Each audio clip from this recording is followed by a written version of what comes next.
amati mbégteeg bànneex di ànd ak yéen ñu tawlu ci 5M TV Sénégal jërë ngeen jëf. mbokk internet yu 5M TV Sénégal dal leen jàmm ci xibaar yi lee kàddu yi nga xam ni suñu natango taskatu xibaar bi di Pape Alé Niang daal dina ko yëkkati muy wax ni foofee nag ca Ziguinchor ndaw ña ñoom dañoo rek taxaw temb daal di rek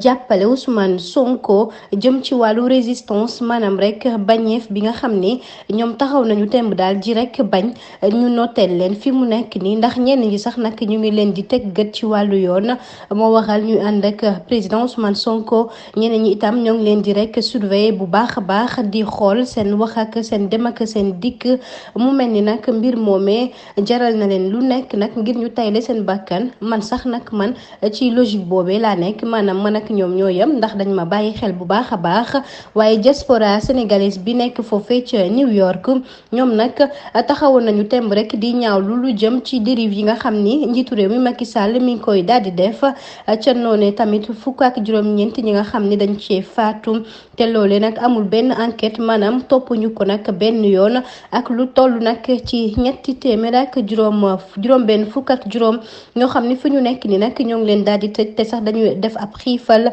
fi mu nekk nii nag ba tax na autorités yi ñoomee yeyuñu ci yàbbiwuñ ci benn yoon ak ñi nga xam ne ay journalistes lañu waaye dañ leen teg gët jàpp ni ñoom ay noonu lañu fi mu nekk nii waaye may jaajëfal rek sama rakk sama makkile di Ndeye Ndack moom ci courage ak détermination bi nga xam ne am na ko ci xeex bi ngir Sénégal nag wàllu démocratie bile kenn du ko rek luubal ba tax na itam lu jëm ci wàllu gouvernance bi mu ni nag Ndeye Ndack daal kontaan naa ci yow montre yu baax yi rek ñooy bokk heure. kile itam di Oumath Diagne daal di koy fellu di wax ni rek nañu jàppale kile nag di Ousmane Sonko ndax loole rek mooy suñu mbëbët jamono ji rawatina génération bi nga xam ni ñun ñoo fi nekk ndax Sonko daal ku ko songu rek moom dinañ la daal di songu moomee Oumath Diagne kàddu yooyee la daal di yëkkati.